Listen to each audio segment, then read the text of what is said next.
ನಾನಿವತ್ತು ಪುದೀನ ಕಬಾಬ್ ಮಾಡ್ತಾಯಿದ್ದೀನಿ. ಯಾವ ಥರ ಮಾಡೋದಂತ ನೋಡೋಣ. ಸಿಂಪಲಾಗಿ ಮಾಡ್ಬೋದು. ಅಂದರೆ ಹೋಮ್ ಮೇಡ್ ಪೌಡ್ರ್ ಬಳಸಿ ಕಬಾಬ್ನ ಮಾಡ್ತಾಯಿದ್ದೀನಿ. ನಾನು ಕಬಾಬ್ ಪೌಡ್ರ್ ಬಳಸಿಲ್ಲ. ವೆಲ್ಕಮ್ ಟು ಆರ್ ಪಿ ಸಿಲ್ ಫ್ಯಾಮಿಲಿ. ಒಂದು ಅರ್ಧ ಕಟ್ಟಷ್ಟು ಪುದೀನ ಸೊಪ್ಪು ಬಿಡಿಸಿಟ್ಕೊಂಡಿದ್ದೀನಿ. ಇನ್ನೊಂದು ಅರ್ಧ ಕಪ್ಪು ಕೊತ್ತಂಬರಿ ಸೊಪ್ಪು ಎರಡನ್ನೂ ರುಬ್ಕೊಳೋದಕ್ಕೆ ಹಾಕ್ತಾಯಿದ್ದೀನಿ. ಒಂದು 5ರಿಂದ 6 ಮೆಣಸಿನ್ಕಾಯಿ, ಹಸಿಮೆಣಸಿನ್ಕಾಯಿ ಹಾಕ್ತಾಯಿದ್ದೀನಿ. ಇದು ಮೀಡಿಯಮ್ ಖಾರ ಇದೆ. ಒಂದು 4 ಲವಂಗ, ಒಂದು ಅರ್ಧ ಟೇಬಲ್ ಸ್ಪೂನು ಜೀರಿಗೆ, ಇಷ್ಟನ್ನು ಪೇಸ್ಟ್ ಮಾಡಿ 1 kg ಚಿಕನ್ಗೆ ನಾನು ಮಾಡ್ತಾಯಿದ್ದೀನಿ. ಒಂದು 2 ಟೇಬಲ್ ಸ್ಪೂನು ಕಾರ್ನ್ಫ್ಲೋರು, ಒಂದು 2 ಟೇಬಲ್ ಸ್ಪೂನು ಕಡಲೆ ಹಿಟ್ಟು, 1 ಟೇಬಲ್ ಸ್ಪೂನು ಮೈದಾ, ಒಂದು 3/4 ಟೇಬಲ್ ಸ್ಪೂನು ಉಪ್ಪು, ಸಣ್ಣ ಉಪ್ಪು ಹಾಕಿ ಒಂದು ಮೊಟ್ಟೆ ಒಡೆದು ಹಾಕಿದ್ದೀನಿ. ಇದಕ್ಕೆ ಶುಂಠಿ ಬೆಳ್ಳುಳ್ಳಿ ಪೇಸ್ಟ್ ಹಾಕಿದ್ದೀನಿ. ಅದು ವಿಡಿಯೋ ಸ್ಕಿಪ್ ಆಗಿದೆ ಫ್ರೆಂಡ್ಸ್. ಒಂದು 2 ಟೇಬಲ್ ಸ್ಪೂನು ಶುಂಠಿ ಬೆಳ್ಳುಳ್ಳಿ ಪೇಸ್ಟ್ ಕೂಡ ಹಾಕ್ಕೊಬೇಕು.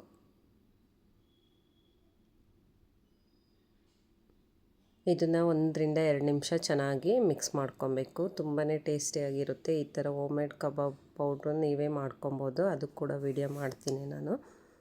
ಇದನ್ನು ನಾನು ಶುಂಠಿ ಬೆಳ್ಳುಳ್ಳಿ ಪೇಸ್ಟು ಮಿಸ್ ಆಗಿದೆ ಅಂತ ಮತ್ತೆ ಸ್ವಲ್ಪ ಹಾಕಿ ಮಿಕ್ಸ್ ಮಾಡ್ತಾಯಿದ್ದೀನಿ. ಯಾಕೆಂದರೆ ವಿಡಿಯೋದಲ್ಲಿ ಸ್ಕಿಪ್ ಆಗಿದೆ ಅದು. ಒಂದು 2 ಟೇಬಲ್ ಸ್ಪೂನು ಹಾಕ್ಕೊಬೇಕು. ಟೇಸ್ಟ್ ಚೆನ್ನಾಗಿರುತ್ತೆ ಶುಂಠಿ ಬೆಳ್ಳುಳ್ಳಿ ಪೇಸ್ಟು ಹಾಕೋದ್ರಿಂದ. ಇದನ್ನು ಹಾಕಿ ನೀಟಾಗಿ ಕಲಿಸ್ಕೊಂಡು ಒಂದು 2-3 ಅವರ್ಸು ಫ್ರಿಜ್ಜಲ್ಲಿಟ್ಟರೆ ಸಾಕು ಮುಚ್ಚಿ. ಅದಾದಮೇಲೆ ಬಾಣಲಿಗೆ ಎಣ್ಣೆ ಬಿಟ್ಟಿದ್ದೀನಿ ಕರಿಯೋದಕ್ಕೆ. ಇದನ್ನು ನಾವು ಒಂದೊಂದನ್ನೇ ಬಿಟ್ಕೊಂಡು ಮತ್ತೆ ಒಂದು ಸಲ ಕಲಿಸ್ಬೇಕು ಬಿಡೋಕ್ಕಿಂತ ಮುಂಚೆ. ಇದನ್ನು ನಾವು 2 ಕಡೆ ಫ್ರೈ ಮಾಡ್ಕೊಬೇಕು. ಚೆನ್ನಾಗಿರುತ್ತೆ ಟೇಸ್ಟು. ಒಂದು ಸಲ ಟ್ರೈ ಮಾಡಿ ನೋಡಿ, ತುಂಬಾ ಟೇಸ್ಟಿಯಾಗಿರುತ್ತೆ.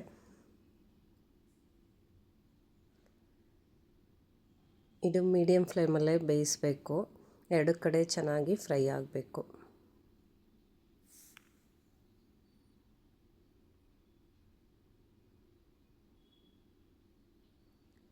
ನೋಡಿ ಎಷ್ಟು ಕಲರ್ಫುಲ್ಲಾಗಿ, ಟೇಸ್ಟ್ ಕೂಡ ತುಂಬಾ ಚೆನ್ನಾಗಿರುತ್ತೆ. ಒಂದು ಸಲ ಟ್ರೈ ಮಾಡಿ ನೋಡಿ, ನಿಮ್ಗೆ ಕೂಡ ಇಷ್ಟ ಆಗುತ್ತೆ ಅನಿಸುತ್ತೆ. ಗೋಲ್ಡನ್ ಕಲರ್ ಬರೋವರೆಗೂ ಫ್ರೈ ಮಾಡ್ಕೊಂಡ್ರೆ ಸಾಕು. ನೋಡಿ ಈ ಥರ ಡೀಪಾಗಿ ಫ್ರೈ ಮಾಡ್ಕೊಂಡ್ರೆ ತುಂಬಾ ಟೇಸ್ಟಿಯಾಗಿರುತ್ತೆ. ಪುದೀನ ಕಬಾಬು ರೆಡಿಯಾಗೋಯಿತು. ಇಷ್ಟ ಆದರೆ ಒಂದು ಲೈಕ್ ಮಾಡಿ, ಕಮೆಂಟ್ ಮಾಡಿ, ಶೇರ್ ಮಾಡಿ. Thank you for watching.